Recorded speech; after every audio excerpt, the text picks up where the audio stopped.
mischaracterization of MLK's philosophy. I'm so sick of people, all these white people who don't read books, talking on MLK's name. First of all, MLK has never, when did y'all hear MLK come out and say, I believe in nonviolence because, like, what are you talking about? Because violence is wrong. He didn't say that. It was not a moral condemnation of violence. That is not the case. I will never change in my basic idea that nonviolence is the most potent weapon available to the Negro in his struggle for freedom and justice. I think for the Negro to turn to violence would be both impractical and immoral.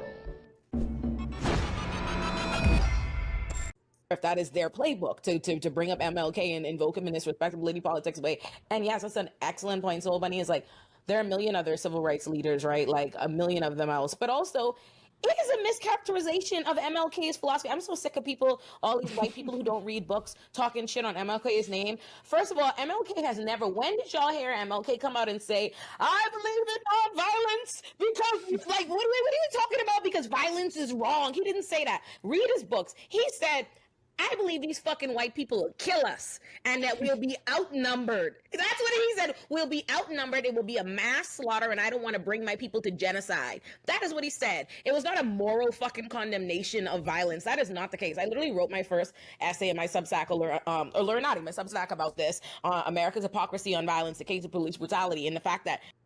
Did you read that Substack? No, I didn't fucking read that Substack. I should have actually. Read it. I wanted to read that Substack. As soon as you mentioned it, I was like, wow, this Substack sounds insane. I thought you was going to say this is like my thesis.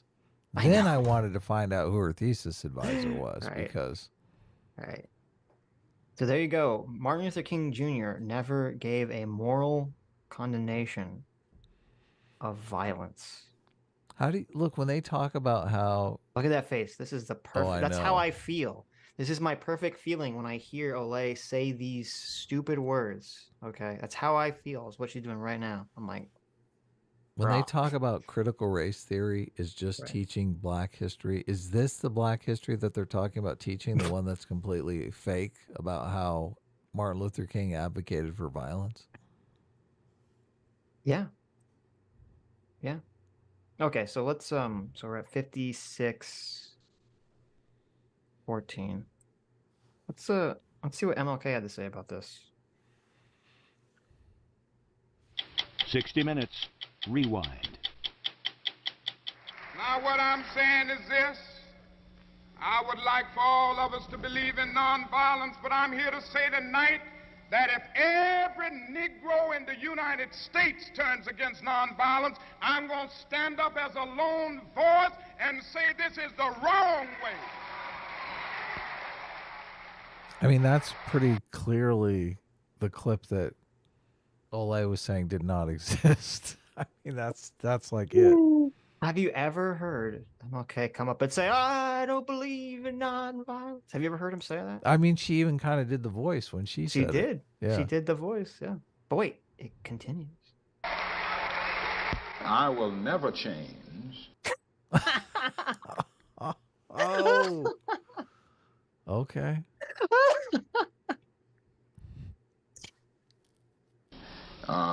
In my basic idea that nonviolence is the most potent weapon available to the Negro in his struggle for freedom and justice.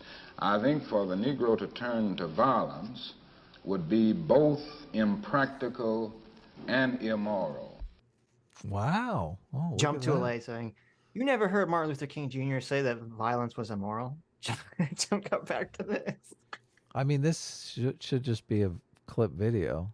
I mean, it will be. Yeah. There is an increasingly vocal minority who disagreed totally with your tactics, Dr. King. There's no doubt about that. I will agree that there is a group in the Negro community advocating violence now.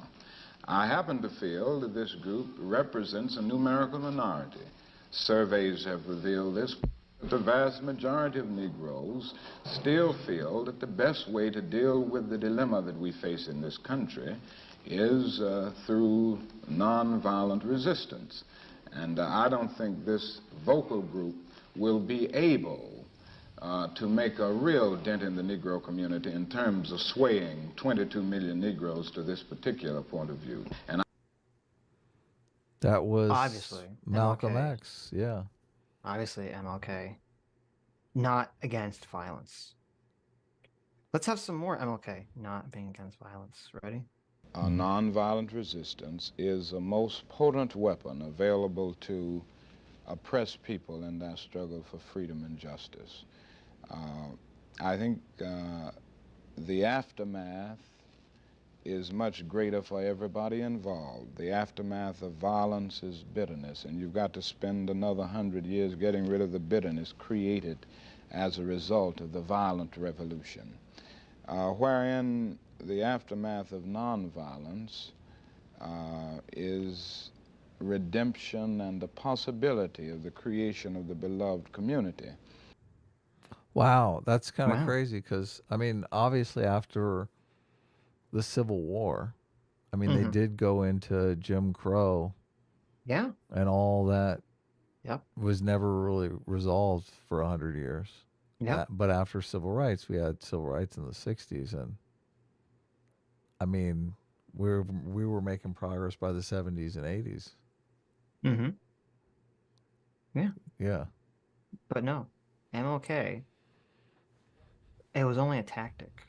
Okay, he didn't actually care about being anti-violence. Well, I read some book on this, and I can't remember what the book was, but they didn't just go into the black civil rights movement, but they went into Mahatma Gandhi and his nonviolent resistance. Was Gandhi Indian? He was, right? Of course. Yeah. But they went into some other famous resistance movement that was nonviolent to make the argument that nonviolence is always successful and that violence is not. So I think Danimal also made some interesting points arguing this on Twitter.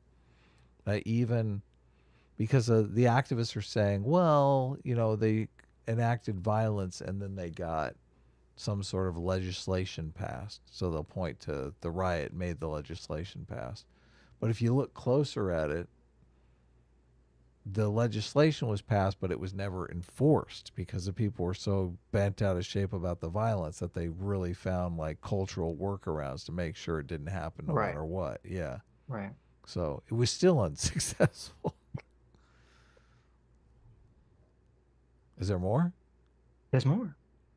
My basic philosophy, which grows out of the nonviolent tradition, is that a moral man cannot in good conscience accept injustice and adjust to an evil system.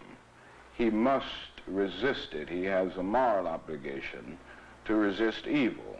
But in resisting it, he must recognize that he stands on higher moral grounds when he will resist that unjust system non-violently.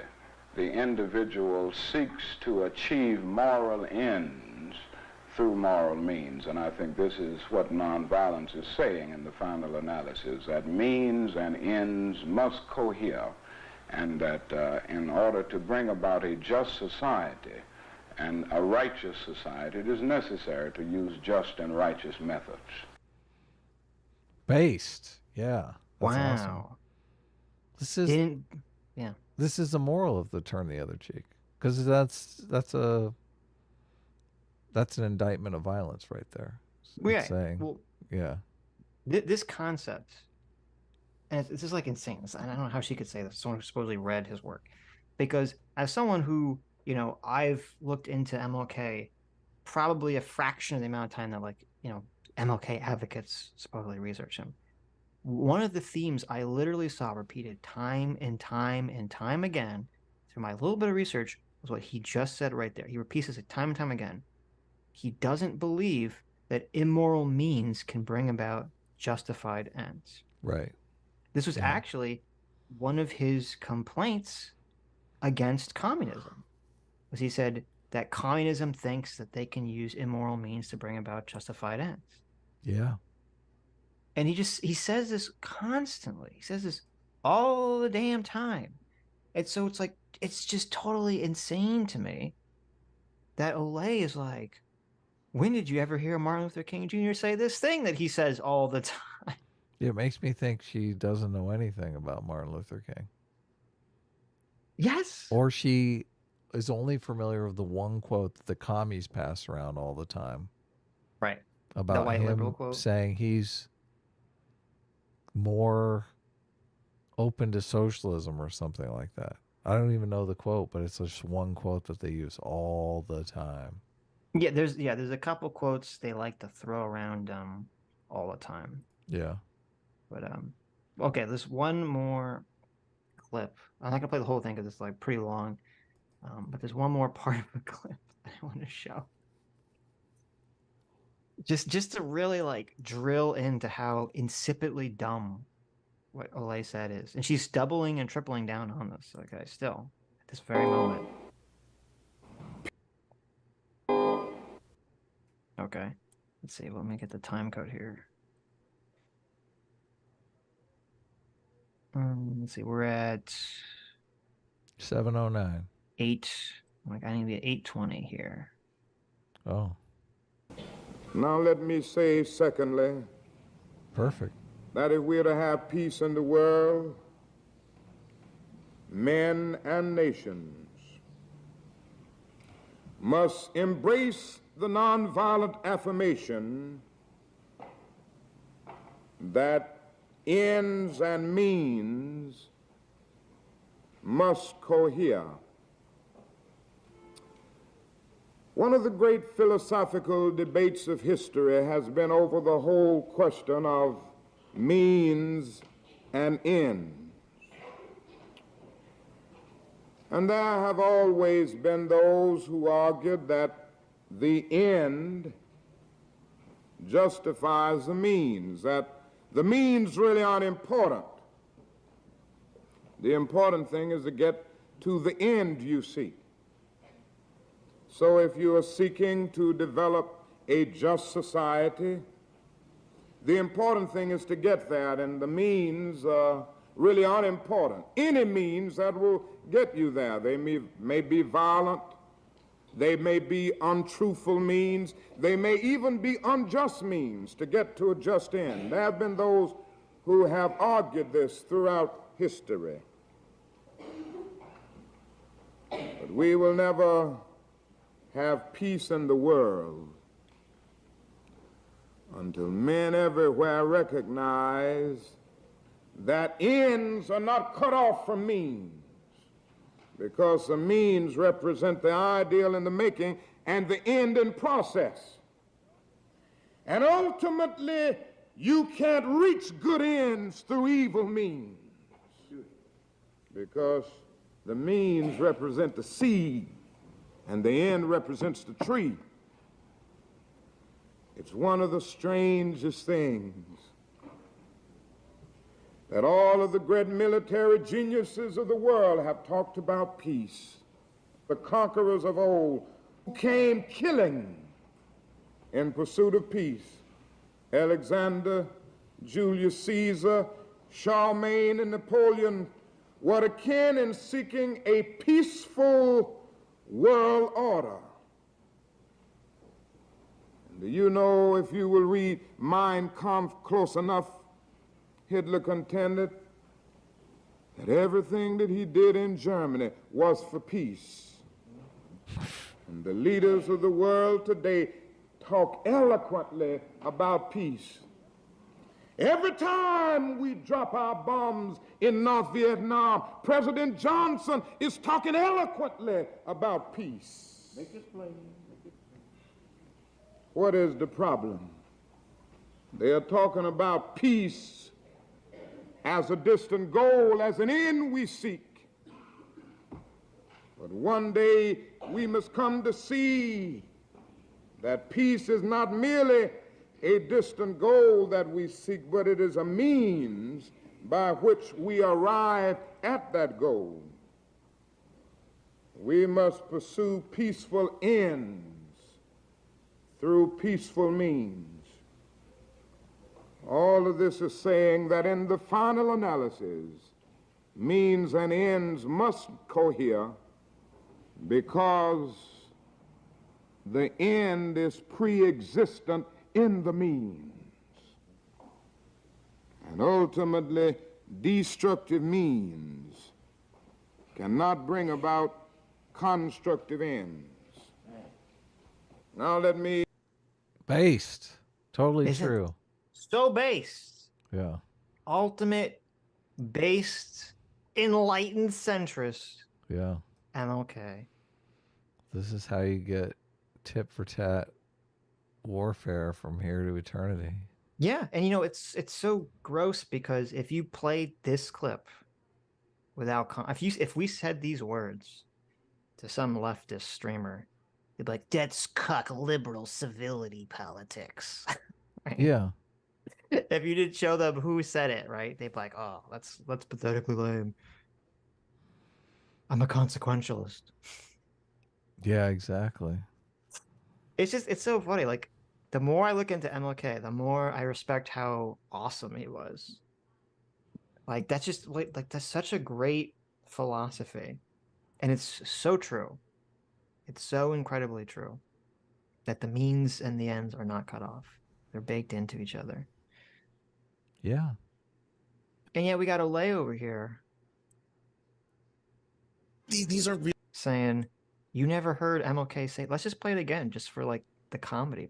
Just for the laughs of it. This is the comedy portion of the show right here. I believe these fucking come out and say this characterization of MLK's philosophy. I'm so sick of people, all these white people who don't read books, talking shit on MLK's name. First of all, MLK has never. When did y'all hear MLK come out and say, "I believe in non-violence"? Because, like, what are you talking about? Because violence is wrong. He didn't say that.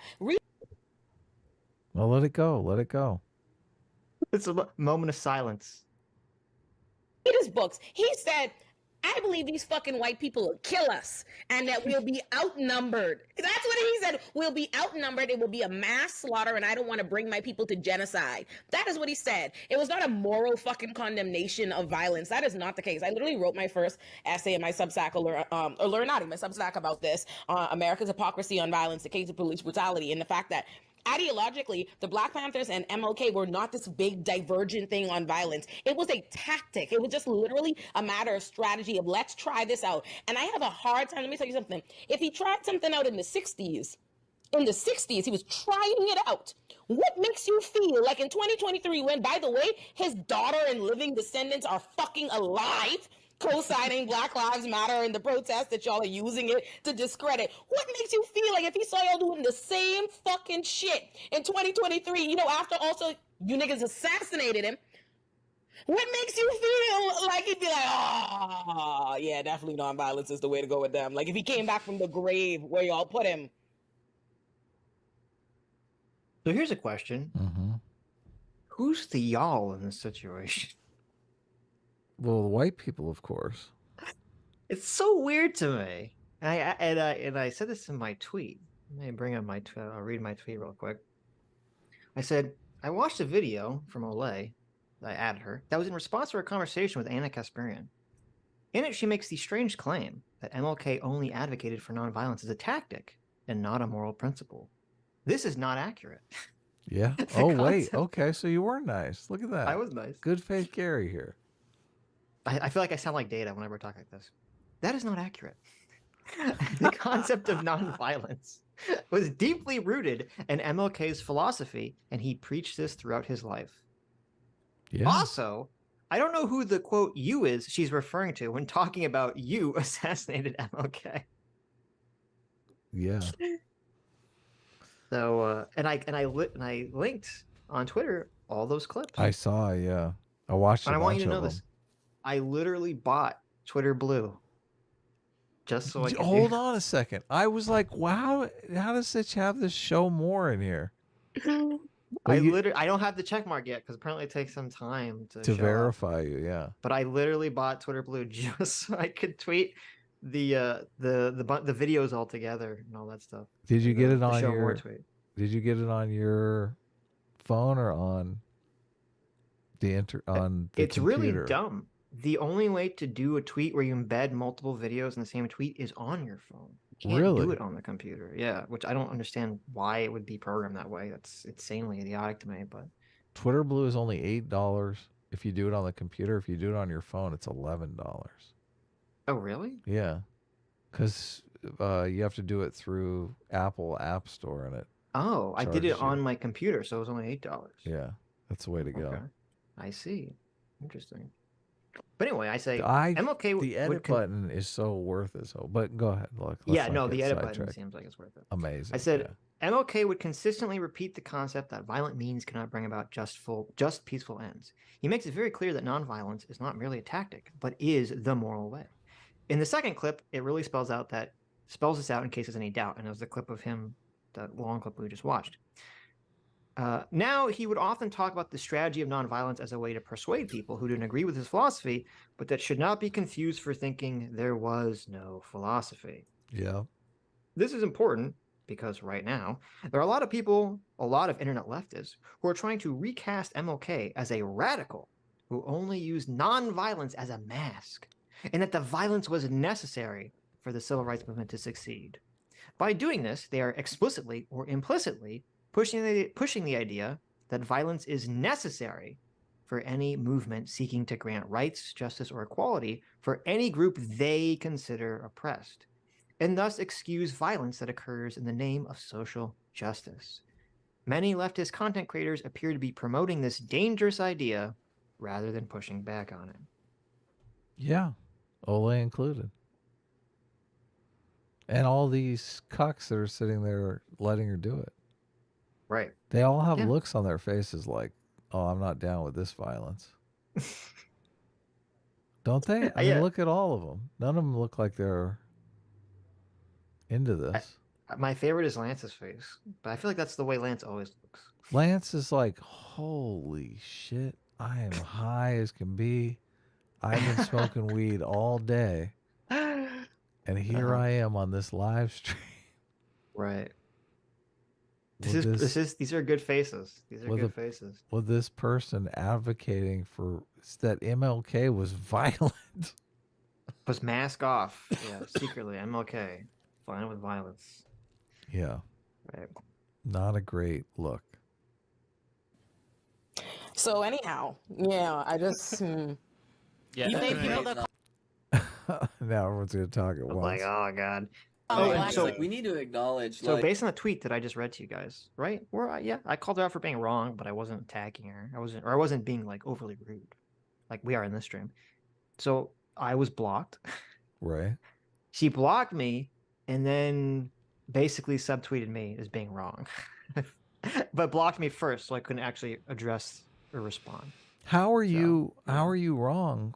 I mean, those video clips are that's devastating. I mean, the argument that she makes here is completely fallacious, as evidenced by the video. Right. She just says that I'm wrong, and says you have to read a book, and she posts some book that supposedly says I'm wrong, even though someone literally super chatted or tweeted and said that in that book that she posted, he still affirms nonviolence. I can't imagine. Right. I can't imagine him doing all those speeches, and then all of a sudden in the book he's like, sneaky. Look, I was just kidding. All those interviews I did with the news, just kidding. I know. Yeah. Yeah, and when I have time, I'll go bring up that book on the internet.com, and I'll find the section, and I'll tweet it at her, even though I'm blocked. I'll say, oh, I read your book. It seems to confirm exactly what I said. Ole doesn't have a big YouTube channel or anything, so. No. She has a pretty big Twitter, but she doesn't have a big YouTube. Right, yeah. So, I don't know. Very funny. Hi, you just listened to a clip from the Sitch and Adams show. If you like what you heard, you can listen to our live show right here on this channel on Sunday, starting at 1 p.m. Pacific, 4 p.m. Eastern. And if you want, you can super chat us. We read $20 and up super chats on the show and then do a follow-up stream on the following Tuesday where we read the rest of the unread super chats and interact with fans of the show. Subscribe to this channel right here to listen to the live show or to listen to more of our awesome clips.